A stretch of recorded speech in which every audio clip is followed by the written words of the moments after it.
18 अगस्त 2024 को श्री मोती बीए की जयंती कार्यक्रम को मनाया गया।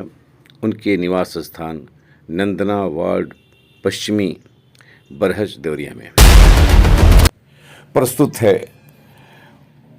प्रोफेसर अजय कुमार मिश्र के विचार श्री मोती बीए के 105वीं जयंती पर।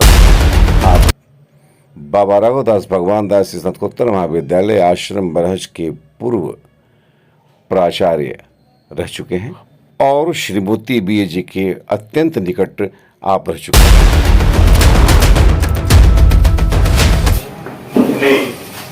रचना संहिता, सृजनशीलता और वेदों लेखनी के बल पर साहित्यिक जगत में एक सशक्त हस्ताक्षर के रूप में स्थापित गुरुवर मोती बीए जी की 105वीं जयंती समारोह में उपस्थित प्रख्यात इतिहासकार और साहित्य के प्रति भी उतने ही निष्ठा रखकर लेखनी चलाने वाले बड़े भाई आदरणीय दिवंगत साथ में गुरुवर मोती जी के साथ रहकर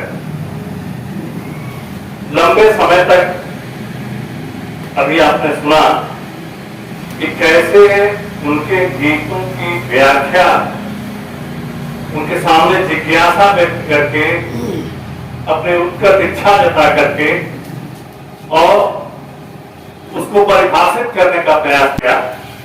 ऐसे डॉक्टर अर्पित तिवारी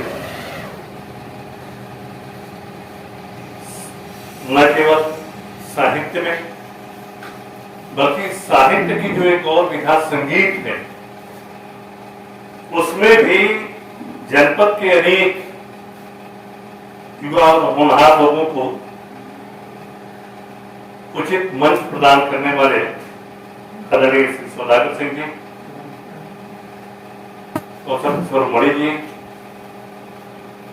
सामने उपस्थित सज्जन पंडित विश्वनाथ त्रिपाठी शिक्षण संस्थान के संचालक छोटे भाई अमित तिवारी जी, सर्वप्रथम मैं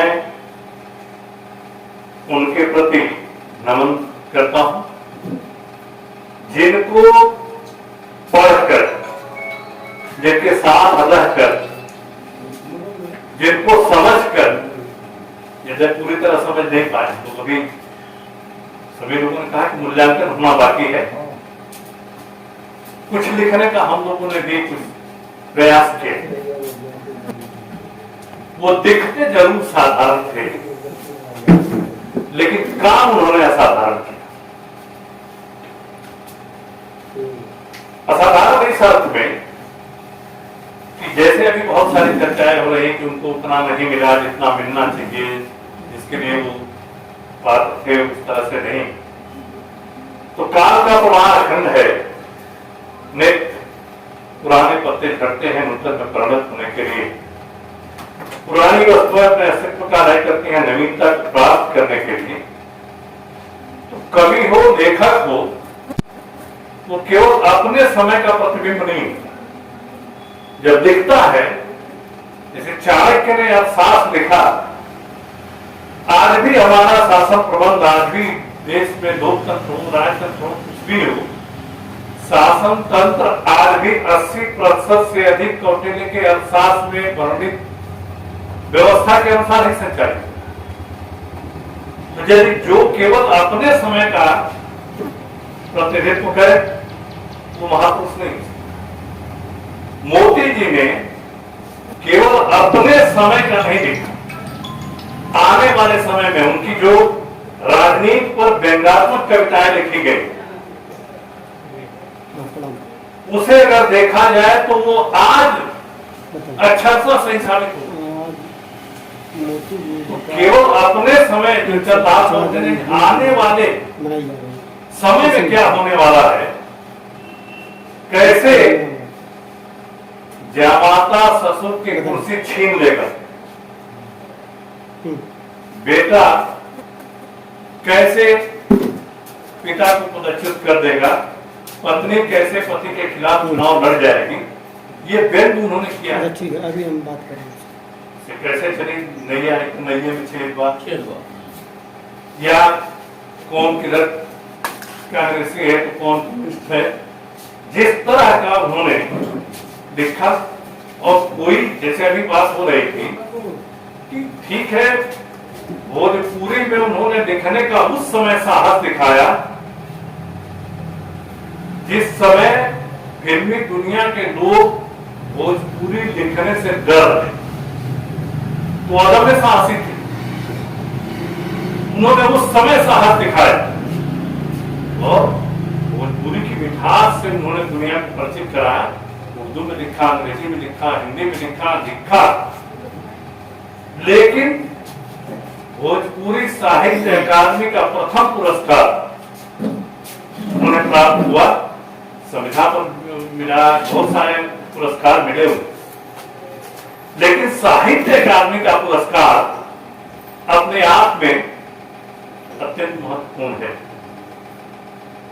उस समय अखबार में आज में पहली उनकी कविता छपी और उसका जो वृत्तांत उन्होंने लिखा है, जो चर्चाएं हुई हैं, हम लोग कम उनके साथ बैठ पाए, उनसे चर्चा हो पाई, लेकिन जितना बैठे किसी भी बात को, जैसे गद्य लिखना बहुत आसान है, गद्य में आपके पास न तो जगह की कमी रहती है, न शब्द की कमी रहती है, आप 2 पेज की जगह 4 पेज लिख सकते, लेकिन कविता लिखना अत्यंत दुरूह था। 2 ही पंक्तियों में सारी बात कहते हैं, शब्द संचय करके, शब्दों जैसे कहा जाए ना कि गागर में सागर भर, तो इस तरह का कार्य उन्होंने किया। बेलौस लिटरेचर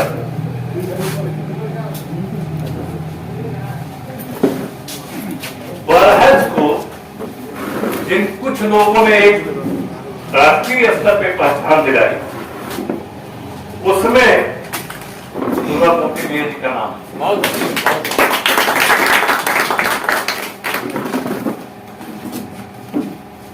मूल्यांकन क्यों आज कम हो रहा है, धीरे धीरे ये मैं शुक्रगुजार हूं कम से कम कुमार गौरव, ये कुमार विश्वास कि धीरे धीरे जो कवि सम्मेलनों से साहित्य प्रेमियों की दूरी बढ़ रही, उन्होंने नई विधा में अपने ढंग से कविताओं को लिखकर एक बार पुनः कवि मंचों की तरफ, कवि सम्मेलनों की तरफ न केवल श्रोताओं का, सुधी श्रोताओं का आकर्षण बढ़ाया है, बल्कि अंतर्राष्ट्रीय स्तर पर भारतीय गीतों को, हिंदी भाषा के गीतों को एक नया मुकाम दिया। जो मोती जी ने परंपरा शुरू की थी, मूल्यांकन जब होगा तो किसी एक कालखंड का 10 साल का 5 साल का मूल्यांकन नहीं होगा। 19वीं शताब्दी से लेकर 21वीं शताब्दी का जब मूल्यांकन होगा साहित्य के धरोहरों, साहित्य सुधी कवियों का, तब उसमें मोती जी की गणना होगी कि उन्होंने किन किन क्षेत्रों में उर्दू में क्या लिखा। ठीक है, शेक्सपियर सारक लिख के ख्यातलब्ध हो गए, लेकिन मोती जी ने भी उस तरह की प्रस्तुति दी, शेक्सपियर के सारक के समानांतर ही उन्होंने रचनाएं प्रस्तुत की। अब ये जरूर है आजकल मार्केटिंग का युग है, और मार्केटिंग में हम अपनी सामग्री को किस रूप में प्रस्तुत कर रहे हैं, विज्ञापन का युग। आप देख लीजिए, दो हमारे इनको हम ईश्वर के रूप में मानते हैं, भगवान राम और श्री कृष्ण। भगवान राम के एक तरह से कहा जाए कि मार्केटिंग मैनेजर गोस्वामी तुलसीदास, जिनकी आंखें थी, उन्होंने हर चीज को जिस तरह से लिखा, आज जिस तरह से भगवान राम के विषय में जगह जगह चर्चा है, और भगवान कृष्ण के मार्केटिंग मैनेजर सूरदास, वो लिखे, वो भी बहुत ढंग से लिखे, लेकिन तुलसीदास जी की रचनाओं को आप देखिए जिस तरह से उन्होंने प्रस्तुत किया। सूरदास जी के लिखने में कहीं न कहीं यह है कि वो किसी से सुने, कि कैसे वो जब घुटने के बल चल रहे हैं तो दिख रहे हैं, क्या कर रहे हैं, क्योंकि बहुत सारी चीजों को उन्होंने नहीं देखा। तो किस तरह की मार्केटिंग है, कैसे उनको समाज के सामने, साहित्य जगत में उनकी रचनाओं को किस रूप में प्रस्तुत किया जा रहा है, ये ठीक कुछ उसी तरह का लगता है कि जैसे जब बाबा राघव दास जी के ऊपर डाक टिकट जारी हुआ, या बहुत सारे लोग गए थे, हमने सुने, पाठक जी बताते थे, अटल जी उस समय प्राइम मिनिस्टर थे, बाबा राघव दास जी, जो कहा जाए कि इनको पूर्वांचल का गांधी विभिन्न आयामों से जाना जाता है, अटल जी ऐसा साहित्य प्रेमी, अटल जी ऐसा उत्तर प्रदेश से जुड़ा हुआ व्यक्ति, जब वो भूमि से, जमीन से जुड़ा हुआ व्यक्ति, जो भाषण उन्होंने दिया था कि बाबा राघव दास जी एक बहुत बड़े संत थे, ऐसा मुझे बताया गया। अर्थात बाबा राघव दास जी के नाम पर मैं भी 40 साल रोजी रोटी चलाया, लेकिन जितना बाबा राघव दास जी के विषय में लिखा जाना चाहिए उतना नहीं लिखा गया।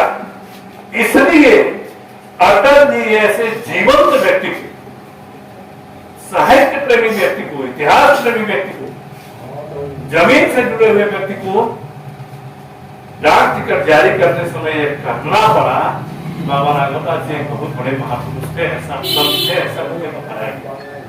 ठीक उसी तरह से मोती जी के विषय में भी जितना कम से कम इधर लिखा जाना चाहिए, शायद हम लोग वैसा नहीं कर पाए।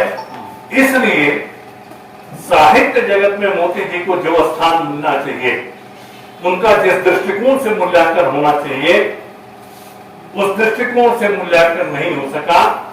यदि हम लोग शेख बाग रामेश्वरम के निर्माण में गिलहरी के योगदान की तरह भी योगदान करके उनके विषय में अब से भी, जैसे मैं अंजलि जी को साधुवाद देता हूं कि एक योग्य पिता के योग्य पुत्र के रूप में इन्होंने कम से कम ये अलग जगाया और निरंतर इसे आगे बढ़ा रहे हैं। भैया दिवाकर जी ने और जवाहर पाटा जी ने और पूरे परिवार ने जो 9 खंडों में वो इसमें ग्रंथ प्रकाशित किया, वह तो काबिल तारीफ है उसकी, कहीं से भी उसमें आलोचना के लिए कोई जगह नहीं। लेकिन जैसे एक बार लिख के और उसे रख दिया, बार बार समाज में चर्चा करनी पड़ती है। रामायण लिख गया, लेकिन आज भी आप देखते हैं कि पूरे देश में कम से कम 1 लाख जगह रामायण की कथा निरंतर चल रही है।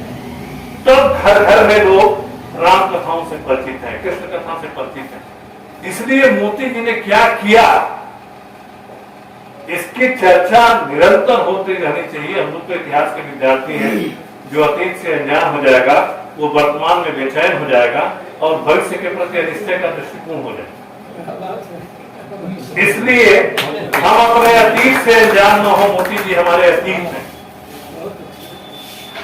यदि अतीत ठीक नहीं रहेगा तो वर्तमान सुदृढ़ नहीं। और वर्तमान सुदृढ़ नहीं होगा तो भविष्य गूंगा बहरा हो जाएगा। इसलिए उन्होंने जो किया उसे आने वाली पीढ़ियों से परिचित कराने की जिम्मेदारी इनके कंधों पे है। वो कम से कम उस दिशा में पहल करे, आगे बढ़े। ये उनके प्रति सच्ची श्रद्धांजलि होगी। बहुत बहुत